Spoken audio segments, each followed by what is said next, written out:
রায়গঞ্জ বিধানসভা উপনির্বাচনে চলছে সকাল থেকেই ভোট। আর তৃণমূল কংগ্রেস প্রার্থী কৃষ্ণ কল্যাণী তিনি একেবারে সাধারণ মানুষের মতো লাইনে দাঁড়ালেন।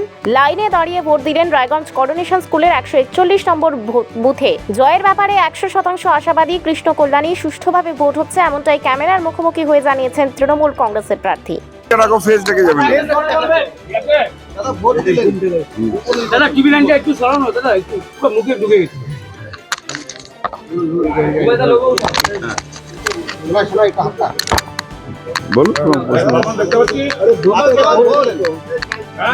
আজকে দেখুন রায়গঞ্জের উপনির্বাচন, আমার ভোট রায়গঞ্জ করোনেশন হাই স্কুলে।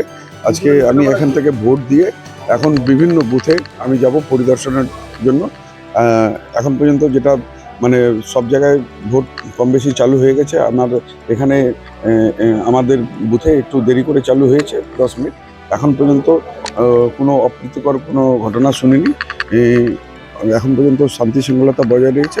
যদি কোনো রকম ওই ধরনের যদি হয় তাহলে আপনাদের সম্মুখে আসব আর জনগণের উদ্দেশ্যে অবশ্যই বার্তা। আশঙ্কা করছেন কোনো ঝামেলা হতে পারে?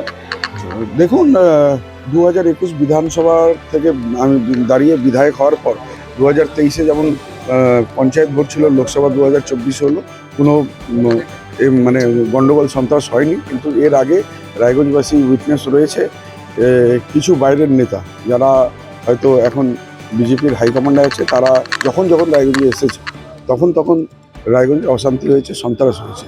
শুধু আমি রায়গঞ্জবাসীকে বলবো ওনাদের থেকে একটু সজাগ থাকবেন, সচেতন থাকবেন। দাদা, আপনার কাছে বড় চ্যালেঞ্জ, লোকসভা ভোটে হেরেছেন দাদা, একদম পরিষ্কার। এই বিধানসভা ভোটে আপনি কি মনে হচ্ছে? দেখুন, গণতন্ত্রের উৎসবের মধ্যে জনাদেশ জনগণই শেষ কথা। তাহলে জনদেশ এটা 13 তারিখ অবধি অপেক্ষা করতে হবে। তবে যেই হিসাবে উন্নয়নকে পাথেয় করে যেই হিসাবে এবার প্রচার করা হয়েছে, সাধারণ মানুষ যে হিসাবে আমাকে সমর্থন দেখিয়েছে আর যেই হিসাবে তারা সাড়া দিয়েছেন, তাতে আপনারা দেখবেন এবার বিপুল ব্যবধানে তৃণমূল কংগ্রেস এই সিটটি জিততে চলেছে। বিরোধীরা অভিযোগ তুলছে শাসক দল গন্ডগোল পাকাতে পারে। বিরোধীদের কাজ আছে অভিযোগ করলে তারা তুলতে পারে। 100%।